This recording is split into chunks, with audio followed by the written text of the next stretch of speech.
Buenos días, profesor. El día de hoy, junto con mis compañeras, vamos a argumentar nuestra postura acerca de la reforma agraria en el Perú en los aspectos político, económico, social. Mis compañeras son Ingrid Mato, María Ramírez Amy Difonso y Micaela Ramírez. Y quien les habla, Ingrid Tirado.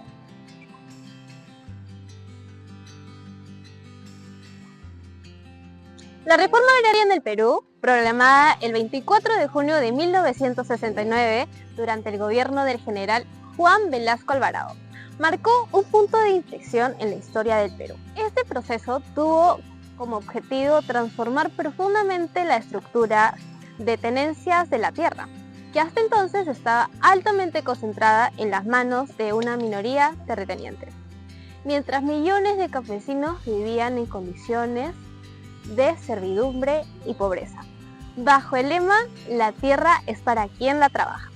El gobierno impulsó la expropiación de grandes haciendas y la redistribución de tierras hacia comunidades campesinas y cooperativas agrarias, como dijo Mayer en 2009. La reforma tuvo un impacto profundo en tres dimensiones clave, que fueron la social, que reivindicó los derechos del campesino y promovió una mayor equidad; en lo económico, buscó modernizar el agro, aunque con resultados limitados; en el político, debilitó el poder de las élites tradicionales y amplió la participación ciudadana. A pesar de sus errores en la implementación, como la falta de planificación técnica y financiera, sostenemos que la reforma agraria fue un paso necesario hacia un país más justo, inclusivo y democrático. En este video analizaremos sus aspectos desde los aspectos políticos, económicos y social para argumentar nuestra postura. A partir de este venturoso 24 de junio, el campesino del Perú será en verdad un ciudadano libre, a quien la patria al fin le reconoce el derecho a los frutos de la tierra que trabaja. Empezaremos hablando con el aspecto político. En nuestra opinión, la reforma agraria sí fue políticamente beneficiosa para el Perú, porque significó un cambio profundo en cómo se organizaba el poder en el país. Antes de la reforma, el poder político estaba concentrado en manos de la minoría, la oligarquía terrateniente, que no solo poseía grandes cantidades de tierra, sino que también tenía el control sobre las decisiones políticas, económicas e incluso sociales. Esto generaba exclusión y desigualdad, sobre todo para los campesinos que vivían en condiciones de dependencia, sin derechos efectivos sobre la tierra en que trabajaban, ni participación real en la vida pública. Con la llegada del gobierno de Juan Velasco Alvarado en 1968 y su propuesta de una revolución desde arriba, se buscó cambiar esta realidad.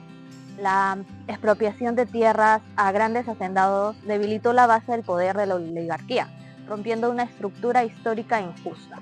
Pero más allá de quitarle tierras a pocos, la reforma empoderó a los campesinos, dándoles protagonismo político. La creencia de instituciones como el Sistema Nacional de Apoyo a la Movilización Social, SINAMOS, fue clave para este proceso, ya que permitió fomentar la organización política del campesino, impulsar su participación y poder fortalecer su presentación, aunque fuera bajo vigilancia del Estado. Esto permitió que muchos sectores rurales tradicionalmente excluidos comenzaran a hacerse visibles en el escenario nacional y ejercer influencia en el desarrollo de políticas públicas. Un hecho clave fue la aprobación del voto de los analfabetos en la Constitución de 1979, lo cual presentó una expansión significativa de los derechos ciudadanos. Esta medida permitió a millones de peruanos del campo que nunca habían podido votar, finalmente participar en la vida democrática del país. Según Contreras y Zuluaga 2016, ese fue un avance fundamental en la ampliación de la ciudadanía, ya que por primera vez el campesino accedía a derechos políticos reales, marcando un antes y un después de la historia democrática del Perú. Y ahora veremos el aspecto económico. Desde el punto de vista económico, la reforma agraria resultó perjudicial para la economía del país, principalmente debido a una ejecución deficiente y una falta de planificación integral. A continuación se detallan sus principales consecuencias. Primero, caída de la productividad.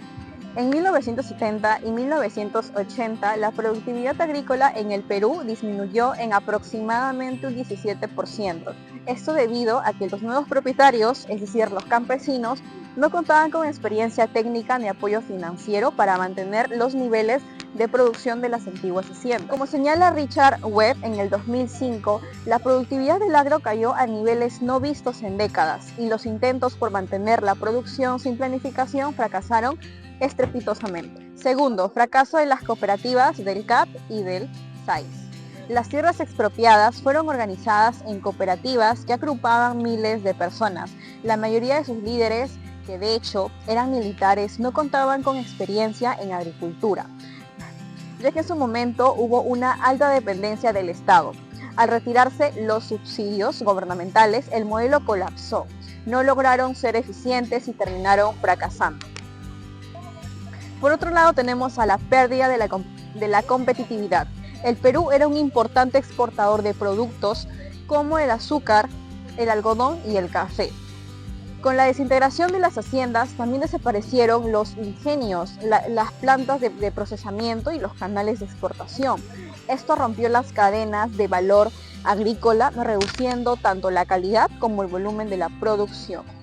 Lo que antes se destinaba a mercados internacionales pasó en el autoconsumo o el mercado local. Muchas agroindustrias cerraron, provocando la pérdida de infraestructura, empleo y la posición del país en el comercio agrícola global. Por otro lado está la deuda agraria. Para compensar a los antiguos propietarios por las tierras expropiadas, el Estado no pagó con dinero, sino que dio bonos agrarios, y aunque en un inicio se cumplieron estos pagos, durante la crisis económica, en este caso de la hiperinflación de los años 80, el Estado dejó de ahorrar esa deuda. Como resultado, miles de expropietarios se quedaron sin ninguna contención real y se generó una deuda interna que persiste hasta el día de hoy como un problema sin resolver completamente. Así que la reforma agraria, desde el aspecto económico, terminó agravando los problemas estructurales del campo peruano en lugar de solucionarlos. Ahora hablaremos sobre el aspecto social. En nuestra opinión, la reforma agraria fue socialmente beneficiosa, ya que representó un cambio significativo en la estructura social del Perú, al redistribuir la tierra de manera más equitativa y empoderada.